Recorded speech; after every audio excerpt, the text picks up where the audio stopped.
Mas Rijan kita buat kategori apa? Wah, orangnya taat ibadah. Apalagi kategori Mas Rijan? Dia pelit misalkan. Nah, itu kan kategori yang bisa loh ini. Ojo nesu Mas, jangan marah ya.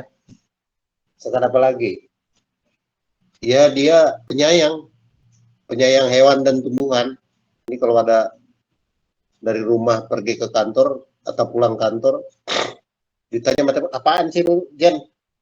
Iya ini makanan kucing. Soalnya kasihan kalau di jalan tuh ada kucing kelaparan, saya berhenti ngasih makan di daerah situ. Oh, nah jadi penyayang hewan. Nah, Rijan adalah kategori-kategori. Orangnya Rijan doang satu, tapi kategorinya banyak.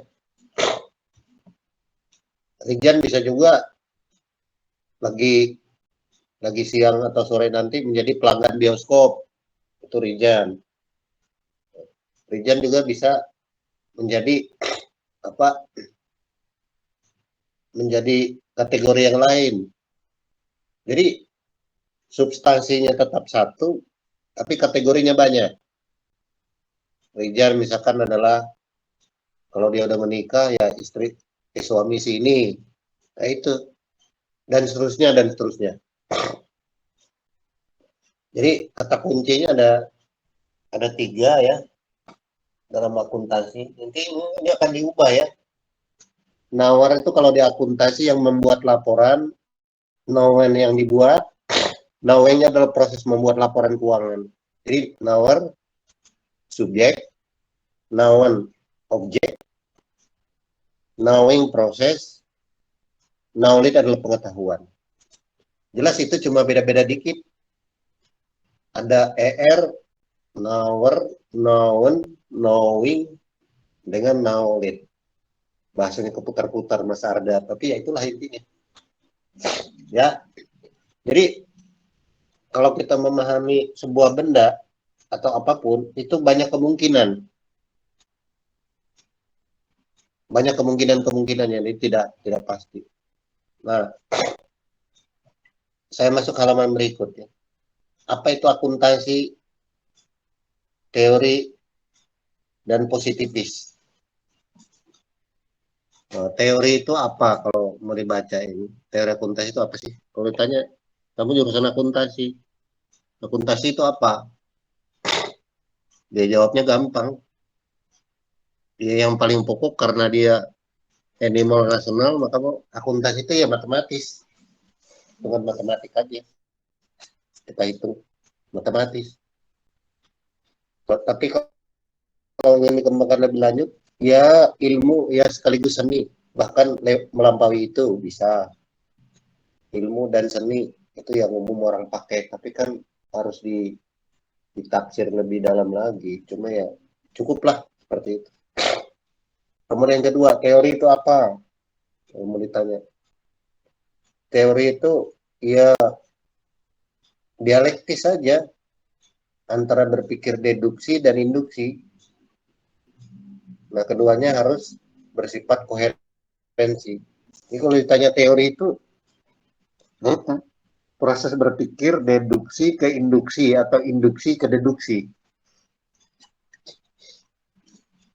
Contoh berpikir apa? Deduksi ya. Deduksi bisa kamu gini.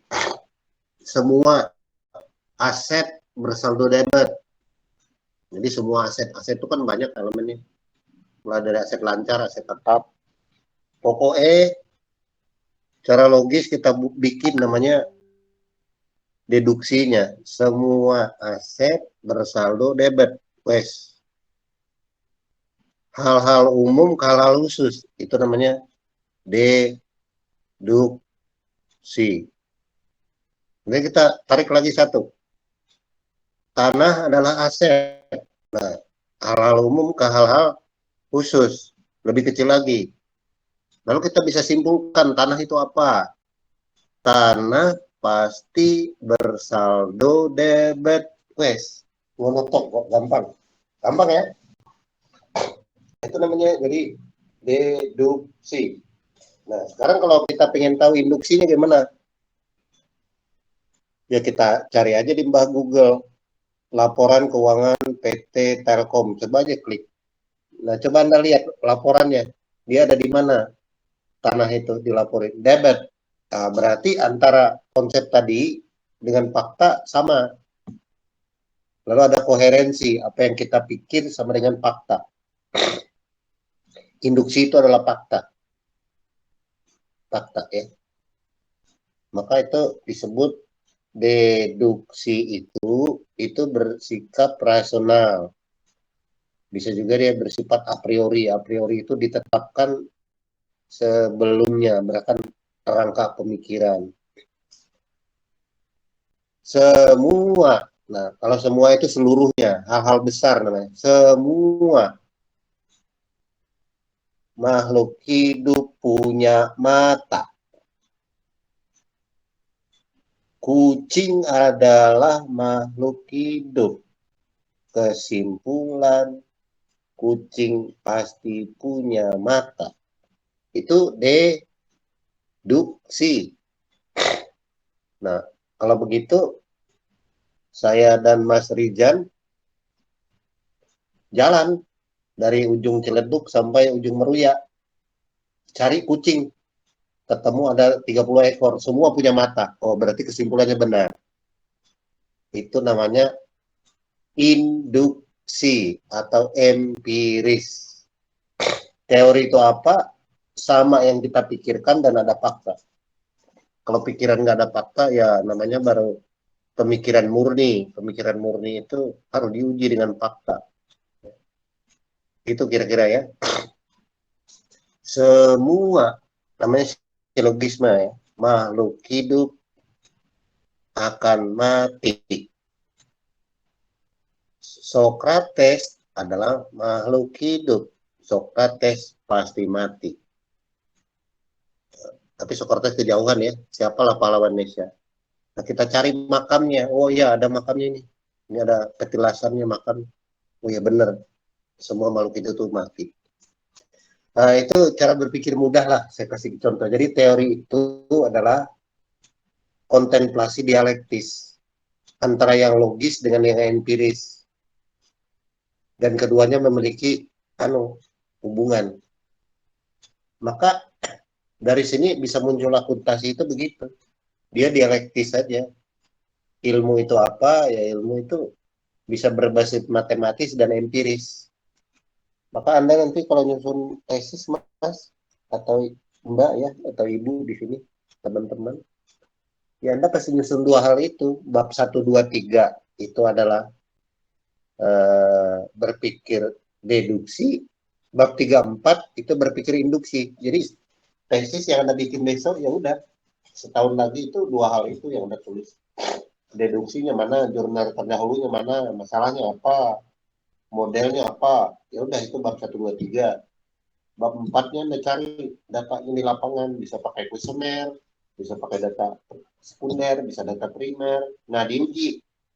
Maka kalau Anda benar pikir, pasti terdapat konsistensi. Konsistensi itu di dalam statistik namanya berpengaruh signifikan. Sama. Itu namanya teori. Jadi teori itu adalah dua cara berpikir, rasionalisme dan fakta. Rasionalisme dan fakta. Kemudian positifis. Ini pemikiran Agus Kom. Namanya Agus Comte. Tapi ya dibacanya Agus Kom ya. Itu kalau disebut di singkat aja, nanti ada penjelasan di belakang. Teori positif berarti ada, lawannya tidak ada. Jadi kalau saya ke dokter gigi ya, atau lagi ini, di tiket kereta ya, di kereta gitu. Saya harus diapain? Di swab, di PCR ya. Lalu saya lihat garisnya satu, berarti Pak negatif ya Pak. Negatif itu artinya nggak ada.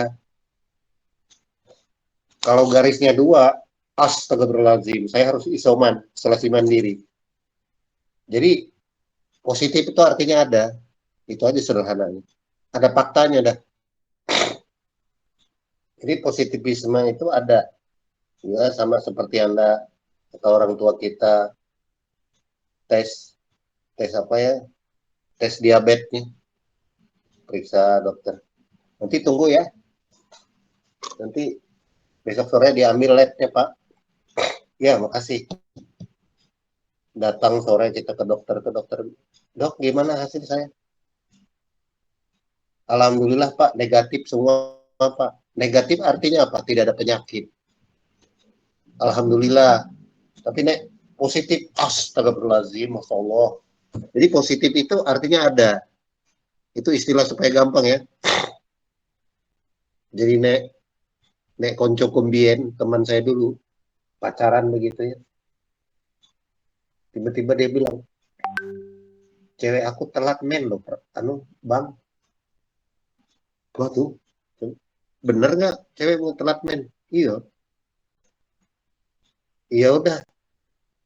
Aku beli ntar ya, pulang dari kampus ya. Beli tespet, beli begitu di apotik. Ya ini alat tesnya. Ya dikencingin dikit ya, di tes air kencing kan. Saya nggak berani lihat Pak. Lah kenapa, Mas? Takut. Lah kenapa takut? Takut dua garisnya. Kalau dua ini berarti pacar saya hamil. Jadi positifnya ada, kalau negatif nggak ada. Itu aja.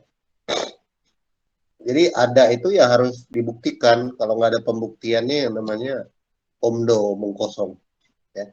Jadi positivisme artinya ada, negatif artinya tidak ada. Tapi nanti kita lihat ya perkembangan pengetahuan modern sampai nanti munculnya teori akuntansi ini. Jadi tema utamanya adalah di halaman ini sebenarnya. Kerangka berpikirnya ini. Satu halaman ini aja. Pengetahuan tidak boleh melompat. Atau saya sebut di situ fitfall. Fitfall itu tidak fit ya. Kegagalan berpikir tanpa proses rigoritas. Dalam pengertian ini saya tulis silogisme. Silogisme tadi ya. Dari hal-hal umum ke hal-hal khusus. Dari hal-hal khusus ke hal-hal umum. Memverifikasi dengan data. Validasi. Untuk menghasilkan universalitas. Ini yang umum diketahui di laboratorium ya. Itu apalagi ilmu pasti ya. Ilmu sosial pun ya harus ada datanya. Kalau nggak ada datanya nggak bisa. Jadi saya ulangi ya, teori akuntansi positif itu artinya pemikiran dari hal umum ke hal khusus yang bersifat silogisme, kemudian ditarik ke pengertian kedua yaitu fakta dan data berdasarkan yang ada di lapangan yang kita temukan. Hubungan keduanya disebut koherensi. Koherensi itu ada koheren antara yang dipikirin dengan fakta. Kalau pikiran tidak ada fakta, namanya ya halusinasi ya. Jadi akuntansi itu bisa sebagai ilmu, bisa sebagai seni, bahkan melampaui. Karena ada di satu pengertian lain, akuntansi adalah business language. Nah, kalau business language itu berarti dia bukan ilmu matematis, tapi ilmu bahasa. Bisa juga mengatakan akuntansi itu sebagai seni. Nah, positif itu artinya apa? Ada. Makanya kita jadi bisa nyimpulkan dari sini. Apakah akuntansi itu ada sih? Ya ada. Kenapa dia ada? Ya ada angka, ada fakta, ada penjumlahan, ada pengurangan. Kemudian fakta di mana dia ada? Ya sampean buka aja di Google itu. Laporan keuangan PT Golden Aqua Mississippi. Coba dicek. Lihat aja di situ. Ada laporan keuangan ya udah berarti ada pikiran, ada fakta. Nah itu disebut berpikiran positivisme. Tokoh yang terkenal namanya Agus Kom. Kemudian ada 3 tipe teori ya, halaman berikut ya. Teori akuntansi positif atau positive accounting theory. Ini penting supaya tahu ya, sebab kalau enggak nanti kita bisa terjebak. Nah, yang pertama ada yang disebut teoria. Ini tipe ilmu menurut Aristoteles ya. Ada ilmu teoria, ada ilmu praksis, ada ilmu poesis. Jadi ada 3 tipe ilmu ya.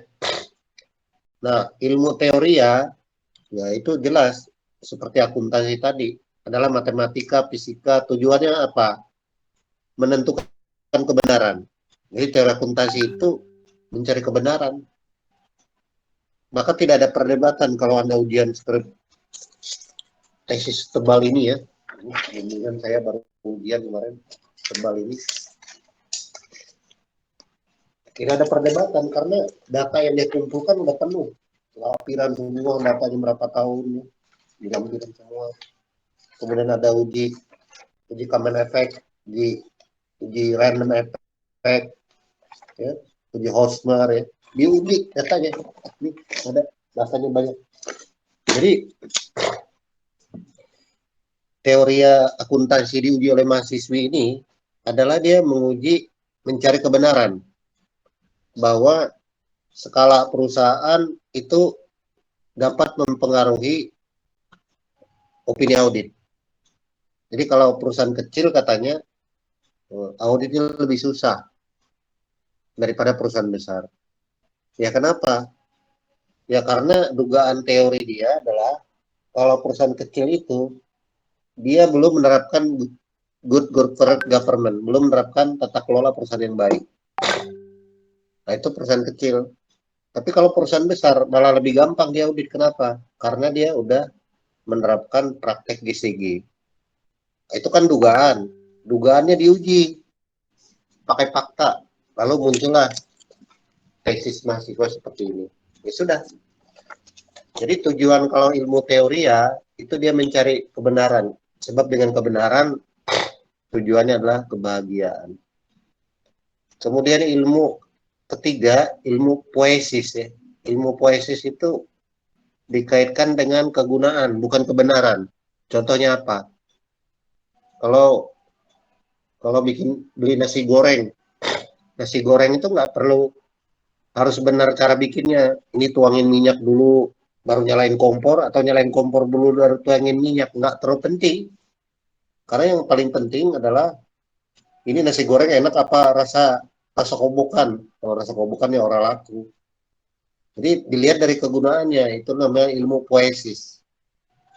Nah, akuntansi, ilmu teori ya, dia bukan ilmu poesis, apalagi ilmu praksis. Jadi kalau begitu, maka teori akuntansi adalah ilmu mencari kebenaran. Maka disebut teori akuntansi. Bukan ilmu poesis. Kalau ilmu poesis itu lebih mementingkan kepada kegunaan atau utility, bukan kebenaran. Ya kayak orang bikin bikin bikin rokok. Ini kan dilihat cuma kegunaannya, bukan kebenarannya. Kalau kebenarannya ini kan bisa berbahaya. Ini ada peringatan. Merokok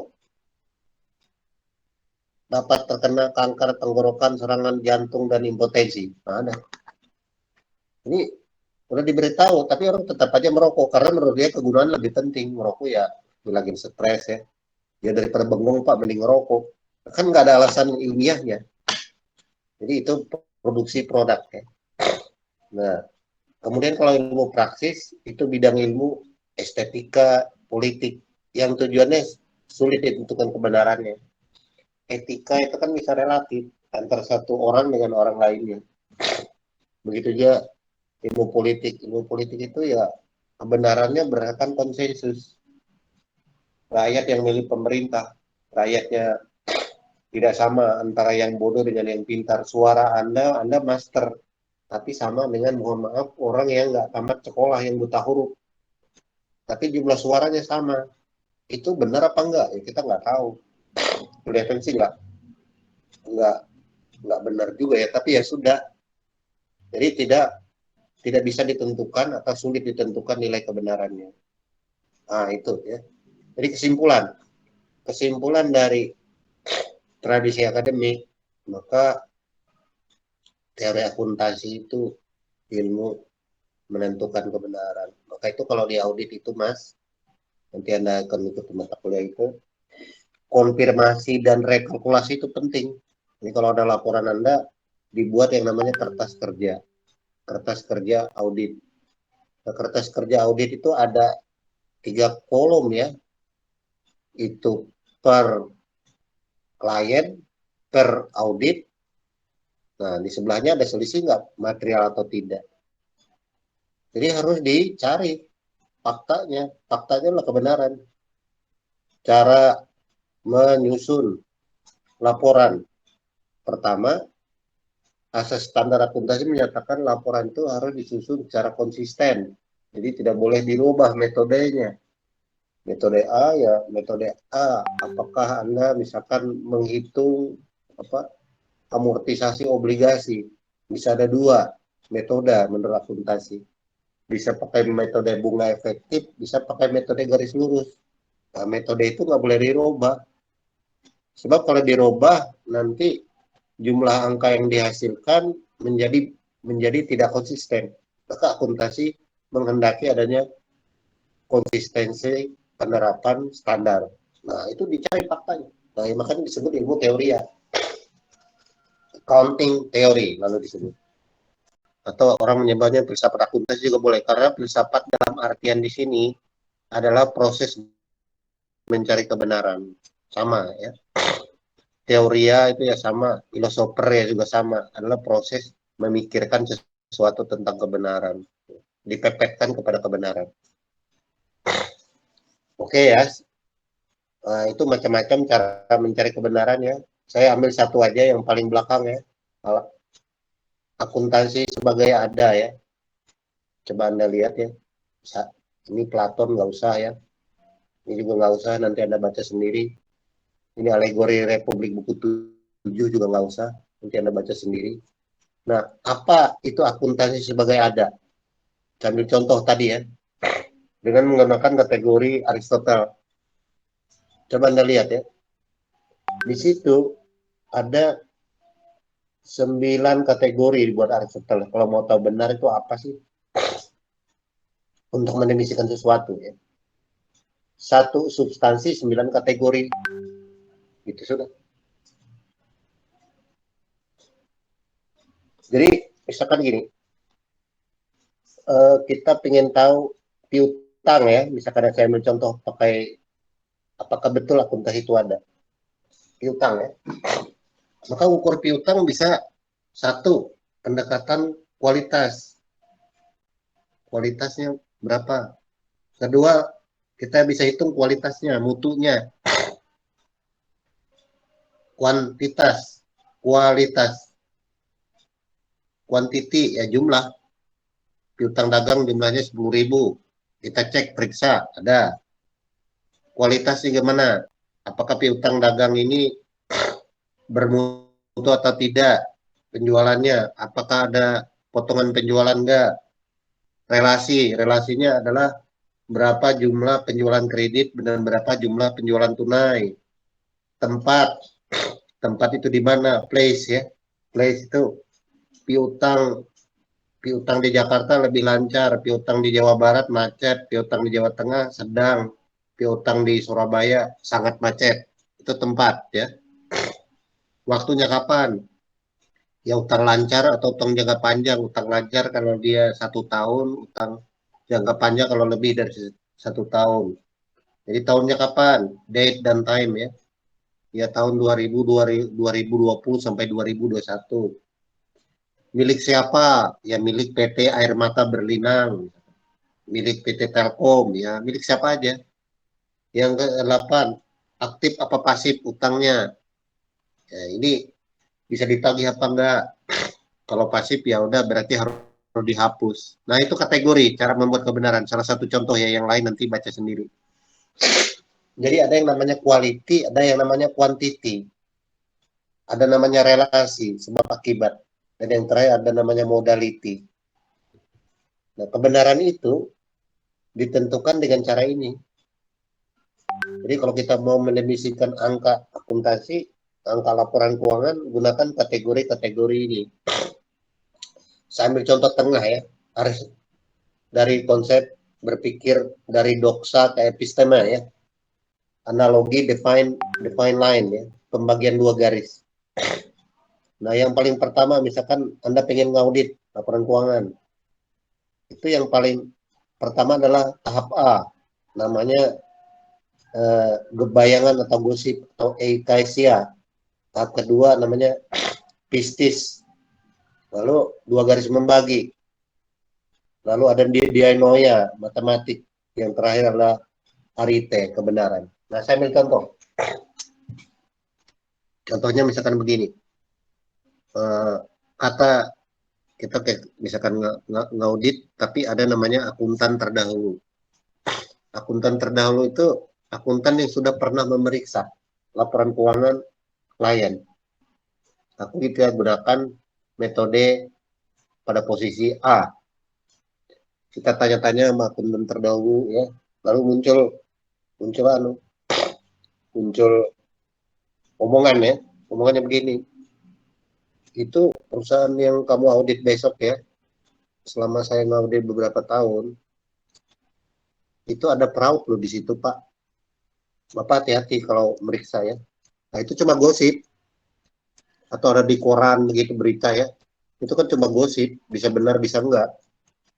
Itu belum kebenaran, belum ada teori kalau gosip itu bisa hoax ya. Kemudian masuk ke tahap kedua. Saya tanya orangnya yang saya periksa itu audit. Mas, coba Mas klarifikasi ini angkanya kok nggak wajar ya? Angka sampean ini kok nggak wajar? Coba ini jelasin kenapa terjadi begini ya? Kok laba Anda naiknya besar sekali padahal ini masa Covid. Coba Anda terangin ya, gimana? Lalu dia terangin. Apakah saya percaya itu? Ya enggak. Maka saya harus periksa angka matematiknya melalui proses dianoia. Saya periksa, saya lihat, lalu saya hitung. Nah, disitulah pasti muncul kebenaran.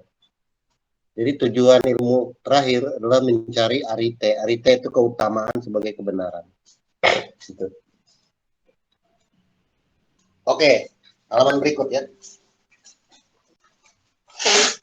Kalau kita lihat, ada 3 perkembangan ya.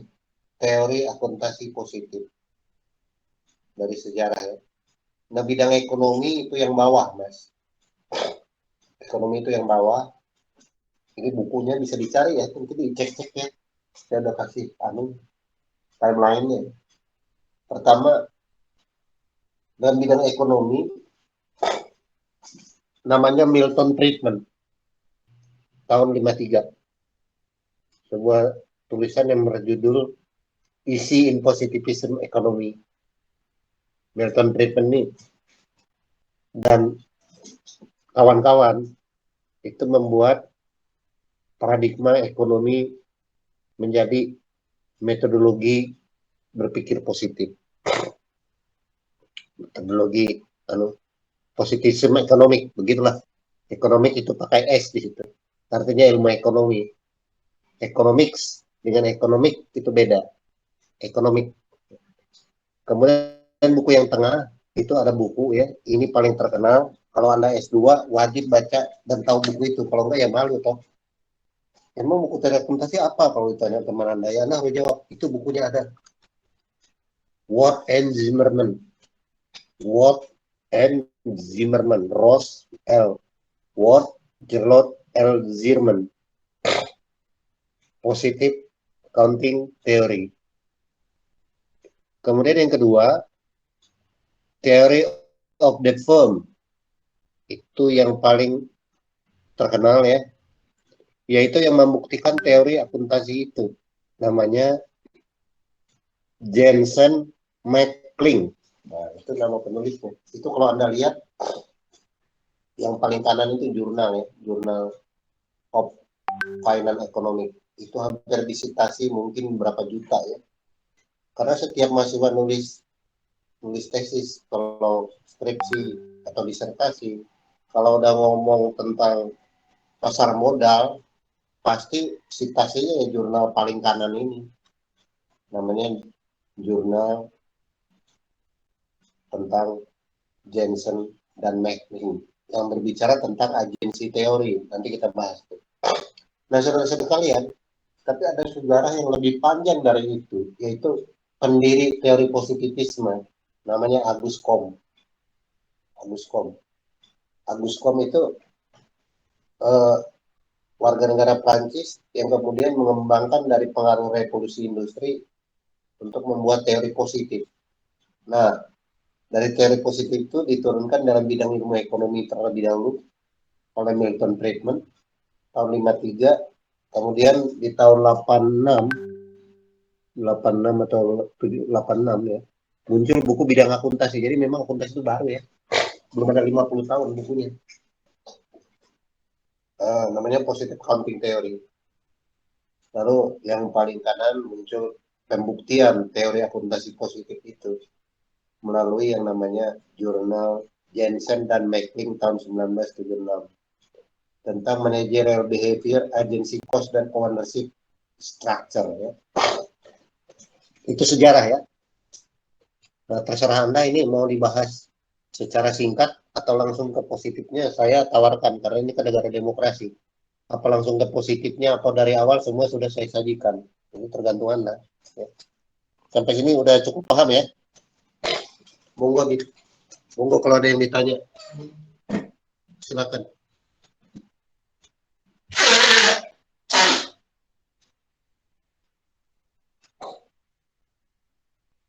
Jelas ya?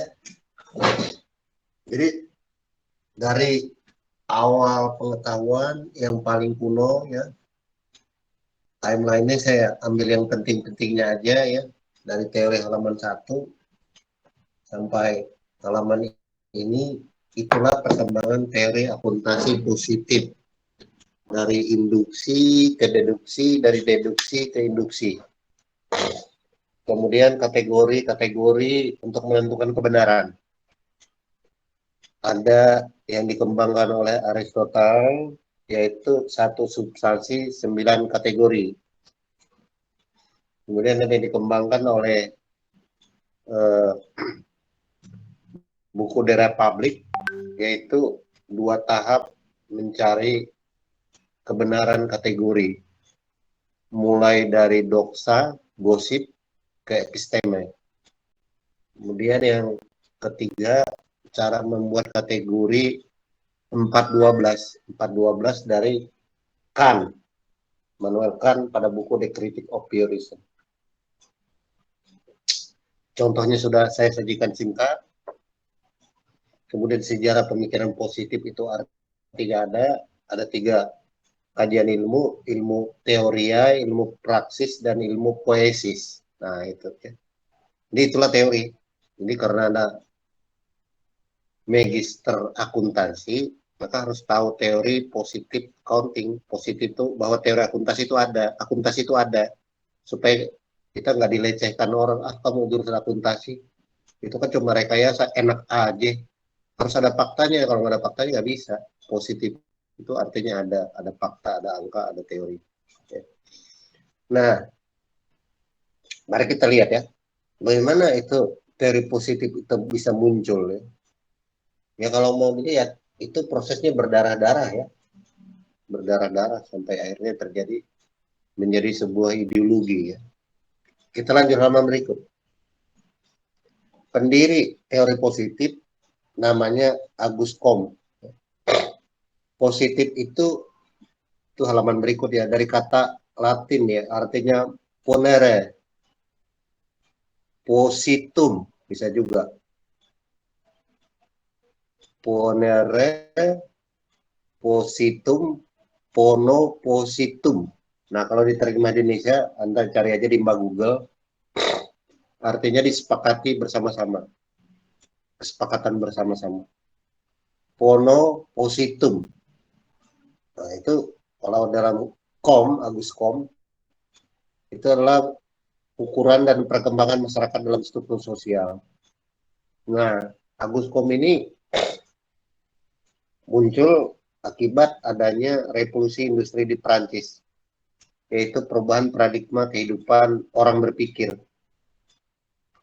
Nah, dari Kaisar Napoleon, Prancis itu mengalami 5 kali perubahan konstitusi ya. Jadi kalau Indonesia besok ingin milih presiden 4 kali masa jabatan, berarti kita jadi Republik 2. Karena Republik pertama kan ya waktu undang-undang itu dibikin. Nanti dibikin lagi undang-undangnya lagi yang merubah konstitusi negara, namanya Republik Indonesia 2. Kita bisa sampai Republik Indonesia 5 kalau dirubah konstitusinya. Nah, Prancis mengalami hal yang sama. Jadi amandemen proses undang-undang untuk membuat negara mereka menjadi negara sekuler. Apa itu positivisme? Nomor 5 saya bikin di situ. Positivisme adalah order dan progress. Itu intinya. Artinya berpikir deduksi dan induksi. Doktrinnya apa? Saya tidak tahu. Maka saya mencari fakta. Riset ya. Yang nomor 7 terakhir, itu semenjak protes atas perkembangan di negara barat namanya era pencerahan. Orang itu tersiksa oleh doktrin-doktrin agama yang semua kehidupan manusia selalu dipepetkan ke langit, tidak dipepetkan ke bumi. Padahal urusan manusia itu urusan bumi. Maka kalau ingin sesuatu itu benar enggak, yang hanya ke Tuhan aja, lalu mereka protes, merevolusi. Tuhan tidak bisa dibuktikan, baik ada maupun tidak ada. Itu bukan urusan ilmu, itu urusan orang teologi. Jadi kita hanya bahas ilmu aja. Bahas ilmu artinya bahas yang ada buktinya. Kalau yang ada buktinya itu bukan ilmu. Jadi ada batas ya, batas antara ilmu dan bukan ilmu. Itu harus jelas, Mas. Ilmu positivisme itu adalah ilmu yang mencari ada. Ada itu bisa dihitung, bisa dipersepsikan, bisa dilihat, bisa dihitung ulang, kemudian bisa dilihat indrawi, data indrawi, ada mata, ada telinga, ada hidung, ada kulit. Nah, ini harus ada faktanya. Yang bisa faktanya nggak bisa. Itu namanya sekularisasi. Sekularisasi ilmu. Kata yang paling penting adalah order dan progres. Order itu tatanan, progres itu perkembangan. Makanya orang percaya dengan ilmu kita bisa hidup lebih bahagia. Contohnya apa? Contohnya ketika pemerintah menangani COVID-19. Nah itu kalau Anda pikir-pikir, yang menang itu siapa? Ilmu. Ilmu menang. Karena dengan divaksin, ya kita berhenti. Penularan COVID menurun. Itu artinya ilmu menang. Nah apalagi contohnya? Kalau sampean lihat itu ngecek orang ini mau masih hidup apa mati. Coba kalau kita lihat di film atau di rumah sakit ya Mas, itu di rumah sakit tuh kan ada garis gitu kayak harga saham. Nah, ini orangnya masih hidup. Kalau kita ini udah nggak tahu kita itu pakai alat. Alat itu dari mana itu? Dari suara detak jantung dibikin. Jadi, nah, nek lurusnya nih ya orang apa saya sentek itu. Itu bisa diketahui dengan alat-alat penemuan kedokteran ya. Atau atau itu kita bisa lihat dia gelombang radio itu kan ada itu. Jadi kalau kita panjang sound dia bisa turun, bisa naik, bisa turun, bisa naik. Itu kan getaran dari suara dirubah jadi gelombang. Itu kan penemuan penemuan teknologi. Nah, karena ada revolusi industri. Orang berpikir tidak lagi dipepetkan ke Tuhan, tapi dipepetkan kepada fakta dunia. Orang mencari fakta aja. Nah, fakta itu disebut positif. Atau kita pengen tahu, apa namanya, pengen membuat obat, ya sama. Dulu orang menyebut kalau Anda orang buta ya, orang buta ya, ya sudah itu karena kutukan Tuhan. Tapi dengan ilmu kedokteran ya kita bisa pergi ke dokter, katarak kita dicungkil hanya butuh 20 menit, udah kita bisa melihat lagi. Itu bukan karena doa, tapi karena akal pikiran manusia, akal budi. Jadi orang barat itu sangat percaya. Jadi kalau kita ngomong sama orang barat, ada Tuhan itu, mereka cenderung menghindar, nggak mau konflik ya udah. Karena itu tidak rasional, nggak ada faktanya. Jadi sangat percaya terhadap hal-hal rasional. Itulah perkembangan di revolusi industri Prancis. Orang itu percaya pada pengetahuan. Jadi Tuhan digeserkan mencari fakta, namanya pengetahuan. Ya namanya kalau oleh Einstein itu kita itu bisa membayangkan atau kita membayangkan, bayangan itu disebut imajinasi. Imajinasi itu dikonkretkan, misalkan oleh Einstein sebenarnya M kali C. Itu kan dari direduksi kemudian dibuat rumusnya dan bisa dibuktikan, atau hukum gerak ya Gay-Lussac. Sistem mesin ya, ini mesin ya. Mesin itu kan ada dorong, ada sedot. Nah, makanya Anda kalau lihat motor begitu, dia ada dorong, sedot, dorong, sedot, dorong, sedot, dorong, sedot. Jadi hukum gerak. Lalu bisa dibikin mesin. Nah, itu dari pengetahuan ya, positivisme. Nah, kalau kita melihat di halaman berikutnya, coba Anda lihat ya. Nah, ilmu positif itu apa itu? Nah, kalau kita ini kalau mau mau jadi orang kaya ya atau pejabat itu ya, saya kan senang juga mendaki gunung ya. Gunung-gunung gaib itu saya hampir semua udah pernah saya daki ya. Katanya ini gunung gaib, ya udah ikut aja. Ya saya nggak ganggu sih. Ya orang kalau di negara kita itu zaman pemilu ramai ke tempat nyekar ya, ke tempat gunung, ke tempat-tempat ngalap berkah, kasih kembang ya. Ya itu namanya orang yang masih berpikir teologis. Itu menurut KOM ada 3 perkembangan, tahap teologis, tahap metafisis, dan tahap positifis. Nah, itu disebut perilaku anak-anak, karena anak-anak itu ya nggak perlu pikir, supaya ada jawabannya yang nggak bisa dijawab. Orang pergi ke Argo Dalam, pergi ke tempat keramat ya, nyembah-nyembah pohon ya, ngasih kembang ya, takut kesurupan ya. Itu kan berpikiran teologis. Kemudian tahap kedua, tahap metafisis. Metafisis itu abstraksi ya, abstraksi logis dimatematiskan. Kemudian tahap ketiga itu tahap positivisme. Itu kita harus mencari. Sains diambil alih oleh algoritma Google. Coba Anda lihat sekarang, siapa yang mau tahu di dunia ini? Hari ini ya. Siapa yang mau tahu di dunia ini sekarang? Yang mau tahu itu Google. Jadi coba Anda lihat, kalau mau cari apa, cari aja di Google, udah ada semua. Jadi Tuhan udah diganti oleh teknologi. Maka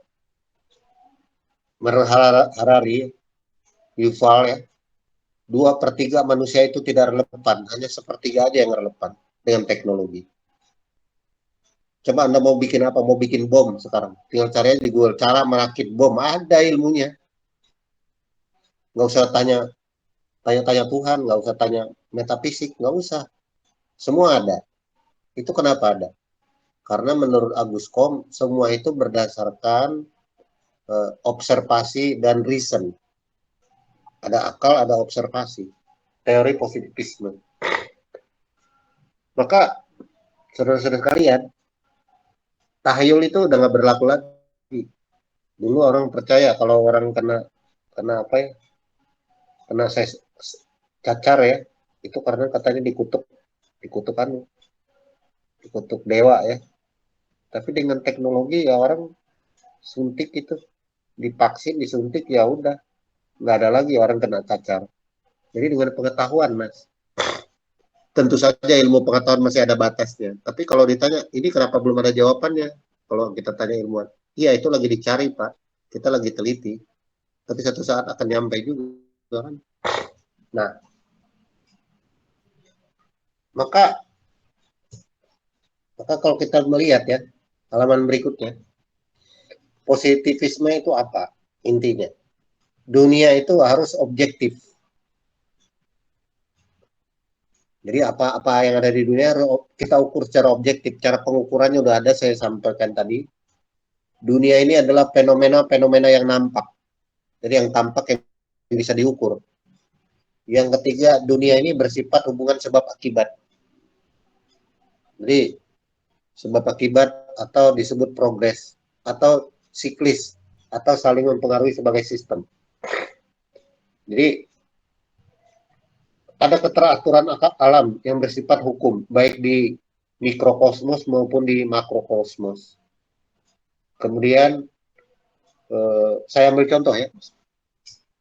Kalau kita lihat siklus ekologi dari air ya, air hujan turun ke gunung, dari gunung menyerap ke tanah, nanti mengalir masuk ke laut. Dari laut dia menguap lagi oleh sinar matahari, dibawa angin, masuk lagi ke gunung-gunung, akhirnya turun hujan. Nah itu siklis. Jadi di alam ini ada hukum-hukum yang disebut konstanta, hukum-hukum tetap. Itu hubungan saling berkaitan satu dengan lain.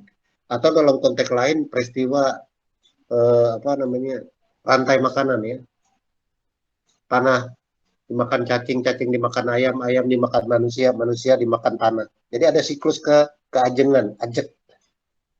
Ajek itu artinya apa ya? Hukum-hukum tetap yang berlaku di dalam kehidupan manusia. Nah, karena itu hukum positivisme itu percaya bahwa ada sebuah sistem yang bisa kita pelajari. Maka disebut fisika alam oleh Agus Comte. Agus Comte itu mengajarkan tentang fisika alam. Fisika alam itu bahwa masyarakat pun bisa ditata menurut hukum-hukum fisika dan matematik.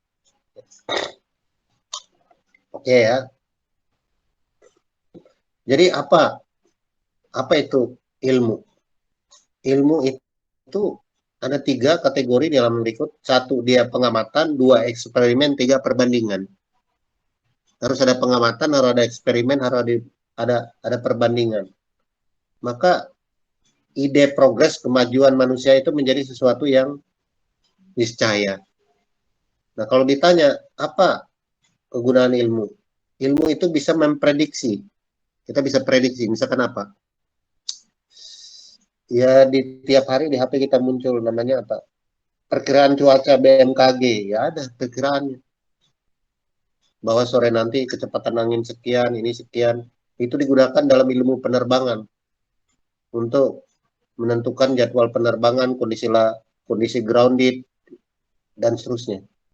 Jadi dia bisa menjelaskan, bisa memprediksi, bisa mengontrol. Maka itu ada istilah, if you have a good theory, so you can make a good policy. Jika Anda punya teori yang baik, maka Anda bisa mengambil keputusan yang baik. What is a good theory? Apa itu teori yang baik? The good theory is by research and experiment. Jadi teori yang baik itu harus pakai fakta dan eksperimen. Kalau nggak ada itu nggak bisa. Jadi dengan demikian kita bisa mengontrol, ya. Mengontrol apapun, memprediksi, mengestimasi. Maka dari situ muncul ilmu anggaran, ilmu budgeting, ilmu standar akuntansi, ilmu activity based costing, ilmu ABM, activity based management, dan seterusnya. Itu muncul dari mana? Dari perilaku kemampuan mengontrol dan mengendalikan melalui standar costing. Ini kan ilmu matematik semua. Oke, saya lanjut ke halaman keterangan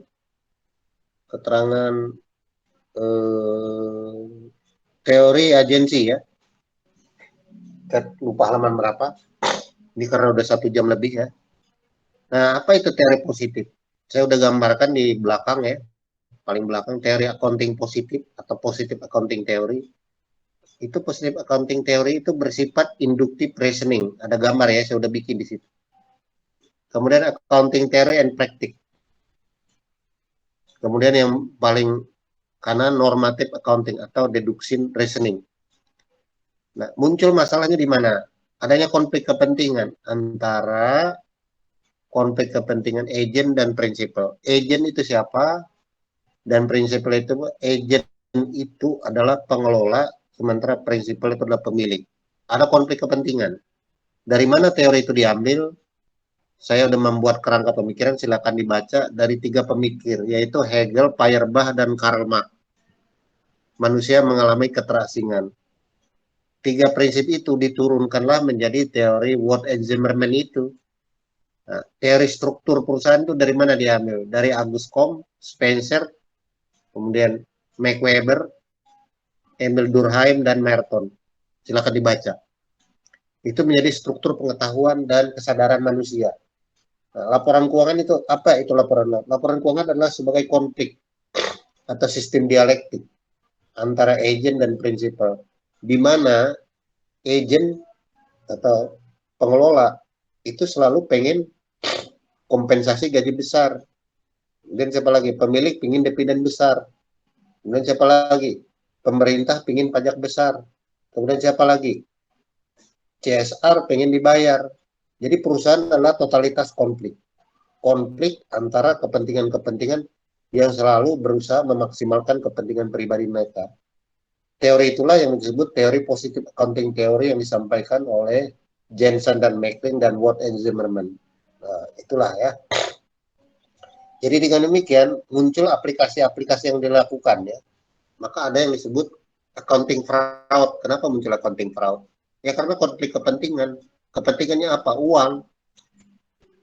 Nah, kalau saya ambil contoh Mark ya di dalam mengembangkan teori positif yang namanya keterasingan diri itu, kita semua ini ditentukan oleh hierarki uang ya, apapun. Hierarki uang itu yang mengatur ya.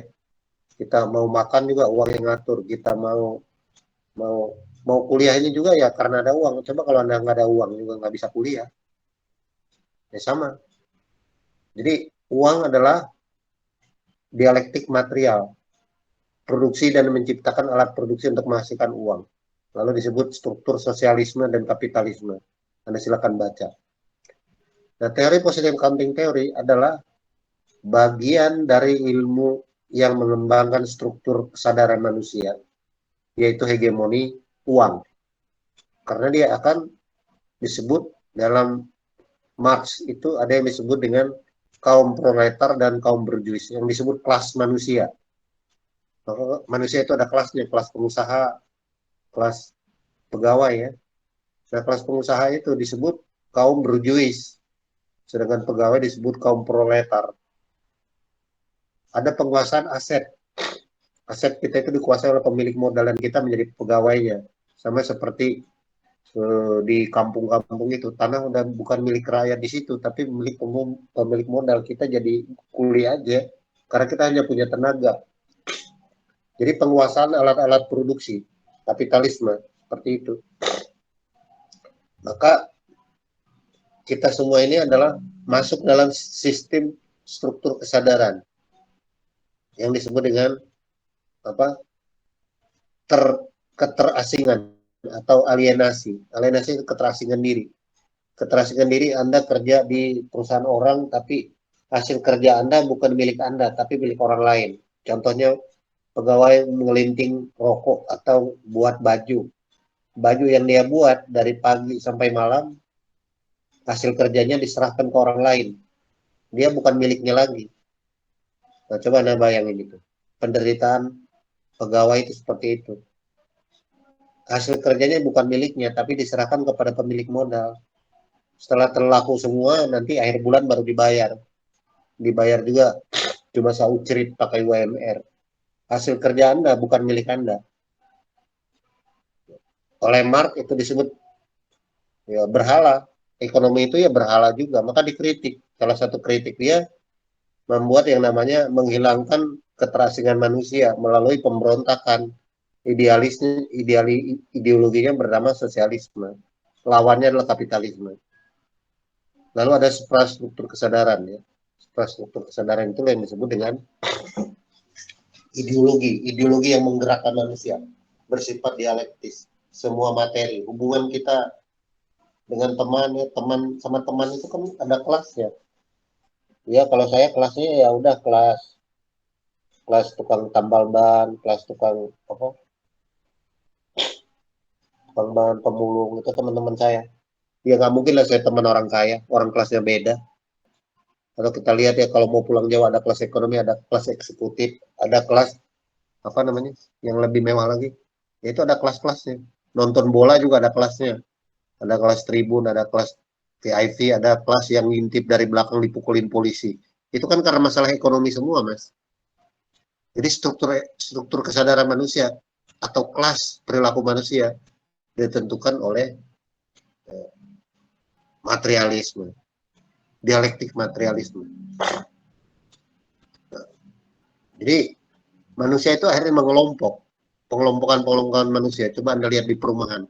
Ada perumahan yang elit, ada perumahan yang tipe rumah 21, kalau tidur anak 2 istri 1 kakinya keluar ke ke halaman ya. Tapi ada yang rumah besar sekali. Itu kan kelas-kelas. Maka ada rumah RSS, rumah sangat sederhana, ada rumah, ya macam-macam. Jadi ada ada seperti manusia itu dalam kolam ekonomi ya. Jadi kalau kita ngebayang masyarakat tuh seperti dalam kolam, ikan yang di atas gemuk, ikan yang di tengah agak kurus, ikan yang kecil itu di bawah. Nah, itu struktur sosial masyarakat di seluruh negara. Akhirnya apa? Yang kaya makin kaya, miskin makin miskin. Bukan karena orang miskin itu malah bekerja, tapi dia nggak punya akses alat produksi. Jadi tergantung orang lain. Nah itu ya. Jadi manusia keterasingan, keterasingan manusia, ya, yang disebut dengan struktur ekonomi. Nah struktur itu dimasukkan dalam sebuah ideologi yang namanya sekularisasi. Sekularisasi itu nanti masuk dalam sistem ekonomi dan akuntansi, praktek akuntansi. Praktek akuntansi adalah, coba Anda lihat di halaman terakhir ya, halaman terakhir, paling akhir. Udah sampai kesimpulan ya. Nah, coba Anda lihat di situ. Paling atas ya. Coba kita lihat ya. Aset itu milik siapa? Saya pengen tanya. Harta itu milik siapa? Yang pemilik modal, Mas, yang punya itu. Kemudian utang milik siapa? Utang itu punya siapa sih? Dia pemilik atau kreditor. Modal milik siapa? Dia punya pemilik. Pendapatan punya siapa? Punya pemilik. Beban bisa dikeluarkan atas persetujuan siapa? Pemilik. Laba itu punya siapa? Pemilik. Jadi seluruh sistem akuntansi kalau kita baca di sini adalah ideologi kepemilikan. Coba milik pegawai mana? Nggak ada di situ. Itu berarti menunjukkan kapitalisme itu menurut Marx sistem dialektik material. Maka itu dia menghancurkan, suatu saat kapitalisme akan hancur akibat krisis. Dan krisis itu memunculkan sosialisme proletar karyawan atau masyarakat bawah. Nah, coba kita lihat, misalkan siapa yang menyusun standar akuntansi? Ya, setiap undang-undang itu ya ada duitnya, kalau nggak ada duitnya nggak jalan dia. Ya, Anda boleh ngomong, saya nggak penting itu duit nomor 5. Coba kalau kita petakan masalah kita, dari pagi sampai malam, tulis saja masalah kita 1, 2, 3, 4, 5, 6. Ada 6 masalah. Coba Anda cari solusinya pakai apa? Pasti pakai duit. Nggak usah munafik lah. Jadi, money is everything. Nggak ada duit, nggak bisa. Nah, itu yang dirawat dipelihara oleh kaum kapitalisme. Dari struktur semacam ini. Coba Anda lihat, informasi ini nanti disampaikan dari siklus ini kepada pemakai informasi. Siapa pemakai informasi? Ya investor dan kreditor. Kalau yang lain itu kan tambahan aja. Itu mereka minta pertanggungjawaban. Pokoknya gua nggak mau tahu. Kalau rugi, lu gua pecat. Untung ya, nggak ada perusahaan rugi. Jadi ada ideologi yang disebut dengan cost monitoring. Anda itu dibayar untuk kerja buat saya. Jadi kita ini adalah properti. Manusia adalah properti orang kaya. Kita ini maka kalau disebut SDM adalah atau manusia adalah aset perusahaan. Ya benar. Karena Anda dipakai untuk produksi. Maka disebut aset. Padahal manusia itu ciptaan Gusti Allah yang sangat luhur. Tapi kok dianggap aset. Oh ini kok ya ada benernya juga kalau disebut sekularisasi itu sama dengan kafir ya. Ya nggak apa-apa. Ya memang itu terjadi. Memang seperti itu. Ya mau kita marah bagaimana orang kondisi seperti ini. Kita harus menerima. Jadi kalau dipakai Hegelian, di kesimpulan paling bakal adalah dialektika antara pemilik modal atau prinsipal dengan agen atau budak atau pekerja. Ada struktur, ada suprastruktur kesadaran. Jadi dari standar akuntansi dan pelaporan itu jelas. Pengetahuan akuntansi bersifat dialektis. Di samping dia matematis, ilmu dan seni, ada pengetahuan baru yang kita hasilkan hari ini, bahwa munculnya ilmu akuntansi dari pengalaman yang sudah ada diteliti dan kemudian dikembangkan oleh pembahasan hari ini, bahwa akhirnya kita harus mengakui bahwa dialektik material yang menentukan. Memang uang nggak dibawa mati, tapi kalau nggak punya uang, perasaan mau mati tiap hari. Orangnya salah semua kalau kita lihat nggak punya duit. Jadi maka itu di uang dolar itu disebut. Coba anda lihat, ya, buka aja di Google. Dolar itu tulisannya apa? In God we trust. Jadi itulah Tuhan sekarang. Tuhan itu udah dibunuh diganti dengan duit. Maka siapa yang punya duit, dialah yang punya Tuhan. Karena itu disebut kerajaan materialisme, bukan spiritualisme. Dunia ini adalah kerajaan materi. Kerajaan materi itu maka di dolar itu disebut in God we trust. Jadi Tuhannya, Tuhan dalam artian huruf kecil ya, bukan Tuhan huruf besar. Tuhannya yang menguasai dunia ini ya materi, karena dia terlihat secara wujud kekayaan dan harta benda. Dan itu dikuasai oleh anu, oleh oleh pengusaha kecil, nggak sampai 5 perusahaan besar di dunia ini. Ya. Jadi soal budaya Ferrari dan budaya bajai. Nah, kalau kita ini ya masyarakat bajai, bajai itu ya bisa diperbaiki di mana aja. Kalau perlu diperbaiki, kalau Ferrari itu beda. Dia terstruktur dengan baik, menata orang lain. Ya kita nggak bisa milih orang, daripada alasan cuma satu, ya saya harus kerja sama orang lain biar bawa duit pulang, biar keluarga saya bisa hidup. Jadi alasan survival. Ini bukan soal urusan benar salah, tapi kita masuk dalam struktur yang menjebak kita. Dan jadi kalau misalkan Mas Risna atau Mbak Pipi nanti punya anak ya, atau Mas Aditya punya anak, anak Anda itu adalah hasil rawatan perusahaan. Kenapa? Anak Anda itu bukan dari Anda, tapi dari titipan perusahaan yang untuk melanggengkan dia jadi pegawai terus. Ya waktu Anda nikah aja udah menggunakan produk perusahaan, perlu duit. Waktu istri atau suami Anda, istri ya, istri Anda hamil, Anda ke dokter, bayarnya pakai duit. Waktu melahirkan, semua popok, semua apanya dari produk perusahaan. Anda beli, Anda belanja.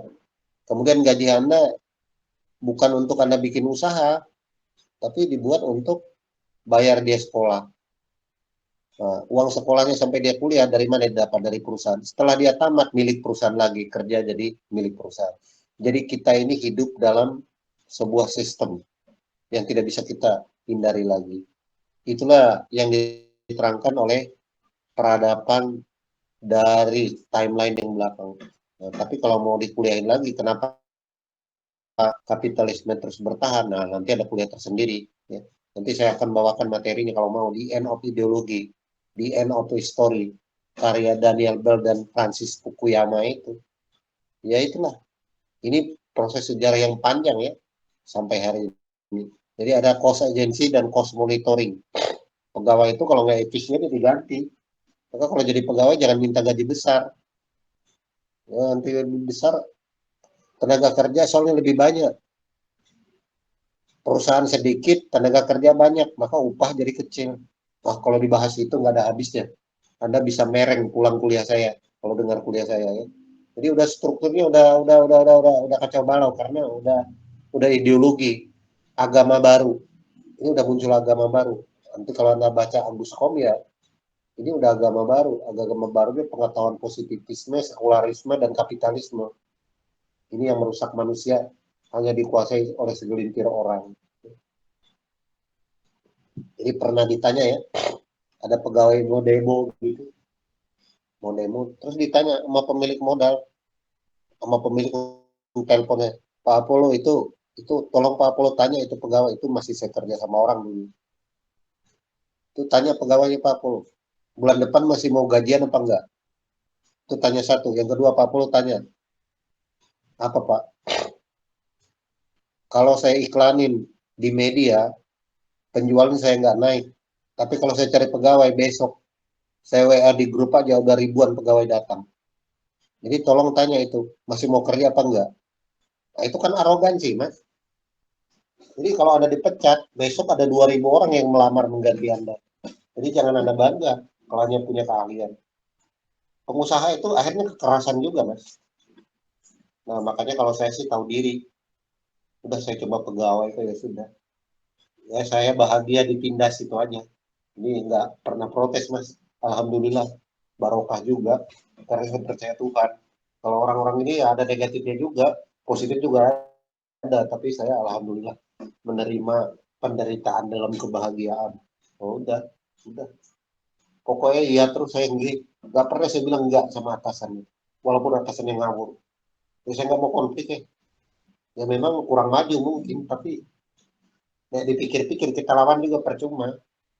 Yang punya modal kuat kok. Nanti kan pengusaha itu menggunakan instrumen negara. Kalau Anda lihat struktur kapitalisme itu, polisi dan tentara itu menjaga orang yang punya harta. Pemerintah juga menjaga orang yang punya harta karena pajak udah mereka bayar.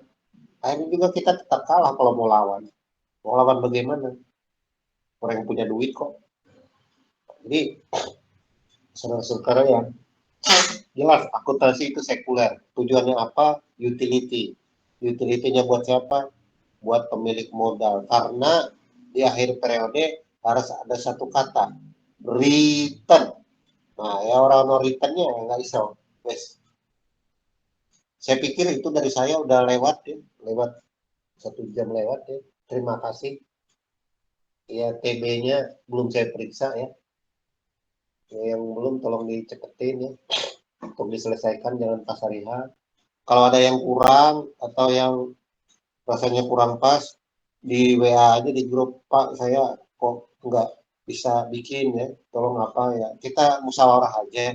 Saya bukan bukan orang berjuis ya, kita sama-sama proletar rakyat bawah ya, ya ada demokrasi ya. Atau yang lupa absen ya, ada yang absen kemarin lupa ya, diberitahu aja saya lupa absen ya. Tapi saya senang Anda walaupun terbatas waktu Anda masih jawab kuis dan forum saya. Itu berarti tanda Anda mau belajar mater suwun sangat ya. Ya mudah-mudahan ini bisa lulus ya. Saya senang kelas ini baik ya, orangnya ramah-ramah ya, sabar ya. Ya terima kasih semua. Oke, dari saya cukup. Kalau ada pertanyaan silakan. Kalau tidak ada, saya mau minum kopi dan teh karena belum sempat. Mas Adja udah WA saya dari malam, bikin saya gelisah. Padahal saya pengen nyantai ya. Oke, kalau ada pertanyaan silakan. Kalau nggak ada, terima kasih. Mbak Vivi, apakah sudah sarapan atau di jalan ini? Bilang aja. Oke, Mas. Kalau tidak ada, terima kasih. Saya Prof, akhiri. Ya, boleh nanya, Prof? ya monggo. Dari tadi gua tunggu, nggak ngomong ya. Ini apa? Mungkin pertanyaan yang saya belum bisa jawab sendiri Enggak ya? terkait perkembangan teori akuntansi yang selama ini kita pelajari ya. Kan kita selalu akuntansi itu berhubungan dengan standar laporan yang tujuannya untuk korporasi, untuk lembaga atau tempat kita bekerja. Yeah.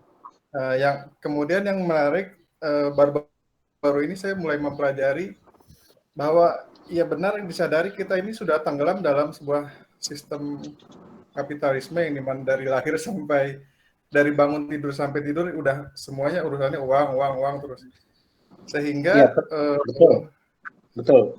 Terus ya sehingga baru-baru ini saya mempelajari dari salah satu tokoh kapitalis yang saat ini masih ada ya, Kiyosaki, bahwa dia menganjurkan kita untuk membuat laporan akuntansi personal.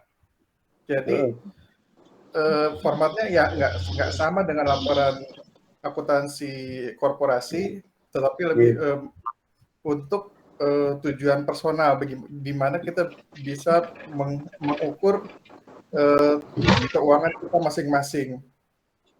Nah ini saya nggak tahu nih apakah ada teorinya atau gimana, tapi saya coba sih dan menurut saya untuk level personal ini sangat sangat bermanfaat dan saya merasakan di sinilah akuntansi ternyata tidak hanya korporasi, tapi sebenarnya personal juga bisa dimanfaatkan. Cuman mungkin tidak secara komersial ya, karena belum ada perusahaan yang mau mendukung seseorang karyawan bikin laporannya sendiri dan mengatur uangnya kemana, mesti di mana, apa investasi di mana, expense-nya berapa, itu kita harus hitung sendiri gitu. Setiap kita harus memiliki pengetahuan masing-masing untuk bertahan di sistem ini. Itu sih, Prof. Mungkin tinjauan teoritisnya saya belum tahu apakah ada yang namanya laporan keuangan personal seperti itu. Iya, bagus ya. Ya memang kita itu hidupnya juga dinamis dan juga statis ya. Ada hal-hal yang konstan, ada hal-hal yang berubah. Ya bisa saja ini berubah, tapi merubahnya kalau menurut Mark pakai aliran kiri apa aliran kanan. Kalau aliran kanan itu mempertahankan status quo. Kalau aliran kiri ya kita revolusi. Wah, itu saran Mark. Benar yang dikatakan Anda, itu kan komentar Anda. Tidak ada pertanyaan sebenarnya sifatnya, mungkin konfirmasi ya. Ya kalau ditanya dari saya, Mas Rizan ya, ya, ya bagus juga itu. Karena di SDM itu ada rumus ya, rumus SDM, sumber daya manusia. Itu bagaimana menghitungnya, menghitung rasio prestasi pegawai terhadap korporasi. Itu adalah jumlah penjualan berapa dibagi total pegawai. Maka ketahuan satu ekor pegawai itu berapa. Misalkan jumlah penjualan kita nilai rupiahnya 10 ya, jumlah pegawainya 15, berarti satu orang berapa? Itu menunjukkan efektivitas pegawai. Tapi orang pegawai kan protes, saya lebih kerja banyak lalu disuruhlah bikin pembukuan dewe-dewe, Mas. Mungkin seperti itu rasionalnya. Mungkin. Karena udah rumus di SDM itu jumlah produktivitas pegawai. Produktivitas pegawai diukur adalah total laba yang diperoleh dibagi jumlah pegawai. Kalau jumlah pegawainya dikit, labanya besar, satu pegawai berapa kontribusi terhadap laba. Maka dibikinlah akuntansi per pegawai. Itu bisa, Mas. Mungkin benar. Begitu jawaban saya mungkin, Mas Rizal. Ya, Prof.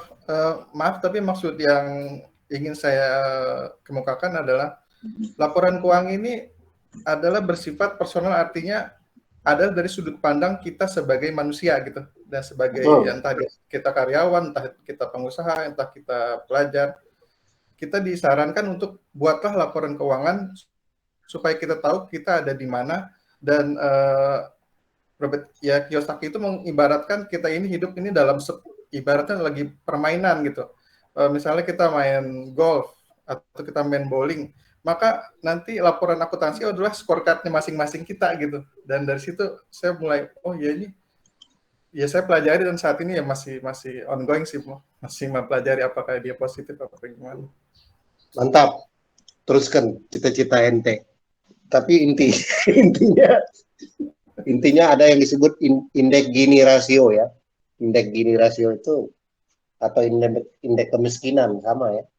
Kita kan bisa mengukur akhirnya sebagai status kita sebagai warga negara. Itu berhubungan dengan mengatur dua hal antara hak dan kewajiban.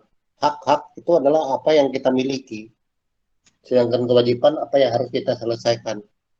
Maka itu berhubungan dengan manajemen keuangan pribadi juga bisa ya, pengelolaan keuangan personal. Nah, itu udah dikenal di dalam tradisi oikos, pengelolaan rumah tangga. Rumah tangga itu kan adalah wilayah-wilayah private. Jadi sektor private pribadi, orang yang dicatat berapa pendapatan dan berapa pengeluarannya. Jangan sampai istilah terjadi besar pasak daripada tiang. Itu berhubungan dengan indeks Gini Gono ya, indeks kemiskinan. Suatu negara bisa kita ukur dari kemampuan orang menghasilkan produktivitas namanya GDP itu, produk domestik bruto per orang itu berapa, income per kapita. Income per kapita saya nggak tahu kita itu berapa income per kapitanya, tapi jauh lebih kalah dibandingkan Singapura, negara dekat kita yang merdekanya kurang lebih nggak terlalu jauh dengan kita, tapi kita jauh. Kenapa itu terjadi? Ya karena orang kita itu nggak layak hidup, masih di bawah UMR. Nah itu kan harus dilaporkan juga supaya jadi orang yang bertanggung jawab. Jadi akuntabilitas keuangan selama ini kan kita nggak punya catatan berapa sih uang masuk, berapa uang keluar. Akhirnya kita masuk dalam lingkaran labirin yang masuk dalam sebuah sistem yang tidak bisa kita pahami. Akhirnya kita tidak terkontrol dan tidak bisa mengendalikan. Ya, ya bisa kalau mau dikembangkan, tapi itu berhubungan dengan habitus. Ya, sama seperti teman itu bilang, pokoknya mulai besok saya harus bangun jam 4. Nggak mau lagi, nggak pernah eh, sholat atau nggak pernah ibadah. Pokoknya saya tiap jam 4 harus bangun. Karena dia disembuhkan dari penyakit yang mematikan. Tapi kan belum tentu konsistensi. Jadi yang paling penting itu adalah konsistensi. Daya survival. Kalau kita pengen sesuatu ya bisa, tapi konsisten nggak gitu. Nah, itu kan repot juga. Jadi perlu yang namanya ideologi habitus. Habitus itu pembiasaan hidup. Bisa itu sebagai pemikiran, tapi pemikiran kan nggak bisa diwujudkan. Nggak ditanya itu kan kelemahan Karl Marx. Karl Marx kan ditanya, oke, semua kapitalisme kamu kritik. Tapi caranya gimana? Aksi tindakan. Karena udah saya sampaikan kepada Anda, beda antara orang tahu dengan melakukan. Itu tidak mudah loh. Kita sering mengalami sublimasi ya. Sublimasi itu apa ya? Kebosanan ya. Wah, begini-begini aja, nggak perlu ah. Kita sering abai ya. Itu sama dengan kalau Anda lihat motor di jalan raya. Coba Anda lihat motor-motor itu ya. Yang paling gampang kita lihat ya. Ini orang bisa beli motor tapi nggak bisa rawat motor.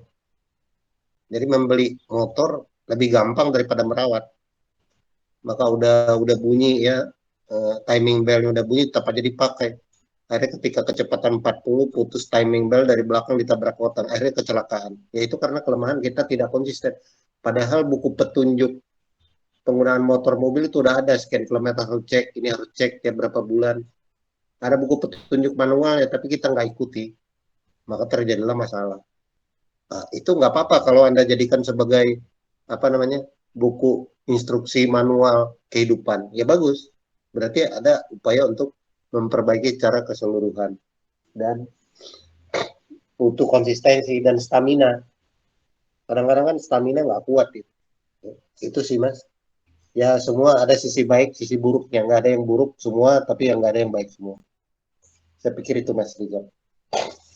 Terima kasih Bang. Ya, oke. Ada lagi?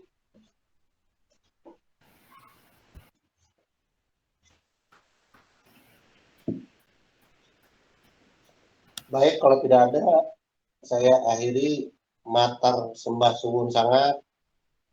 Ya. Ini mata kuliah lain udah TB-nya udah belum semua teman-teman? Sudah semuanya Prof. Sudah ya? Sudah Prof. Nah, tatap mukanya mata kuliah lain udah berapa kali ente?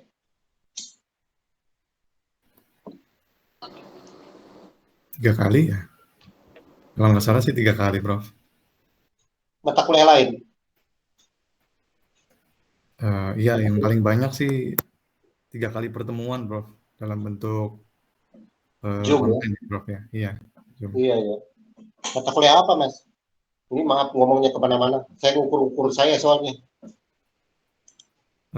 Akuntansi manajemen Prof. Siapa dosennya?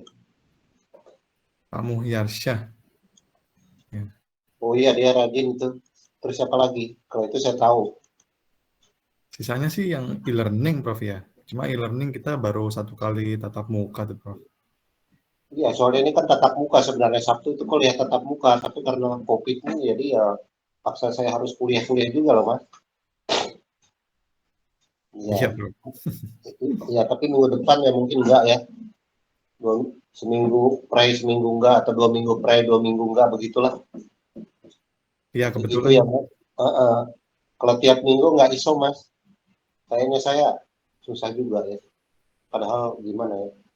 Makanya saya dengar-dengar tetangga mata kuliah lain gimana mas. Iya Prof. Kebetulan sama Prof. Mata kuliah akuntansi manajemen juga 2 minggu sekali tatap mukanya ya Prof. Iya, asalnya nggak kalau tiap minggu ya agak repot.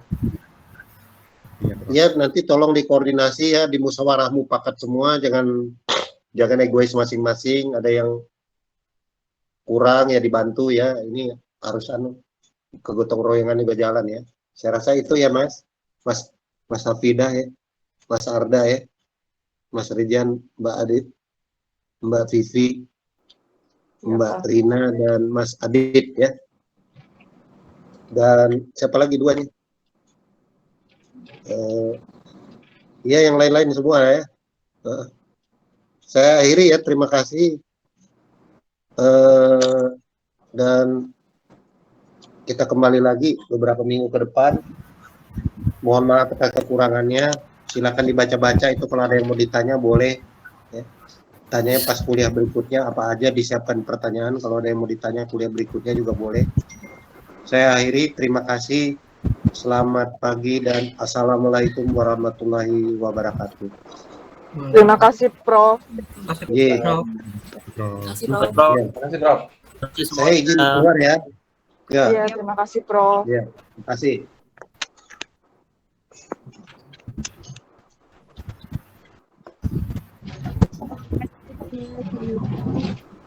Teman-teman.